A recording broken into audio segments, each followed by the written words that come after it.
Now, it's International Week, so we're obviously going to be looking at some of the brand new shirts that are out right now. But did you know that Subside Sports has an extensive vintage range that you can get? You know, those shirts that were released way back when that have aged like a fine wine and you can pick them up right now.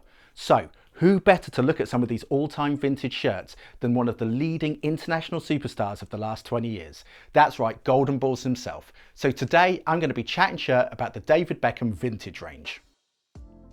Now look, David Beckham has worn some legendary iconic shirts in his career. Yes, that one. Yeah, the halfway line. Yeah, that one as well.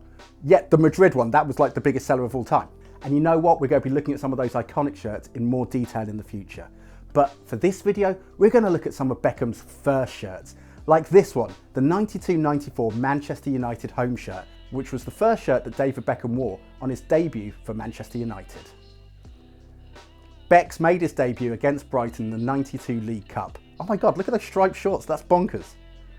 And a lot of the kits in the Premier League at that time were full of retro goodness as well as 90s gaudy design. So you get a wonderful mishmash of a laced up collar along with this Manchester United print actually in the shirt.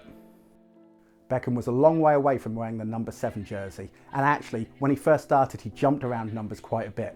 The most common one associated with his debut season was number 28. Now the next shirt that we're looking at is this Manchester United classic, made famous by the game against Southampton where they changed from their grey shirts into this one at half time.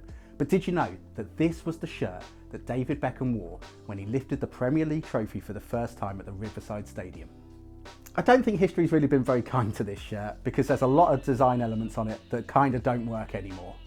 I don't know if it's the crest on the front of the shirt that looks like it's in the wrong aspect ratio, or the neckline that looks like it's got 3 collars trying to fight for dominance, or maybe that the sponsor and logos are actually printed into the shirt. I love that they recognise their players in the shirt print, and you know what, I've got a bit of a soft spot for the gaudy yellow numbers. And the last shirt we're going to look at is this understated classic, which was the shirt that David Beckham wore when he became England captain for the first time. And what some younger viewers might not realise is that Beckham was a very controversial choice at the time. He was still a villain in some people's eyes for kicking out Simeone in the World Cup in '98. Now, I personally think that this shirt doesn't get the respect it deserves, probably because it was worn during a really disappointing Euro 2000 campaign.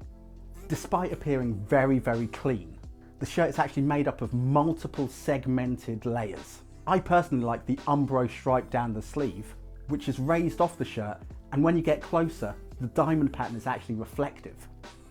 Now, this is the first time I've ever actually worn an England 2000 home shirt, and it's surprisingly heavy. And one thing I'd like to point out as well, with some of these flock numberings, you've got to be really, really careful in how they're maintained. I can see this shirt turning pink if you wash it on too high a temperature. What do you think of these David Beckham vintage shirts? Get in touch with me at ThatFSG on TikTok, Twitter and Instagram. And don't forget to come over to my Patreon, where I'm giving away the Nigeria 2018 and 2020 shirt at the end of the month. And don't forget, Subside Sports has a massive range of vintage shirts that you can get hold of right now.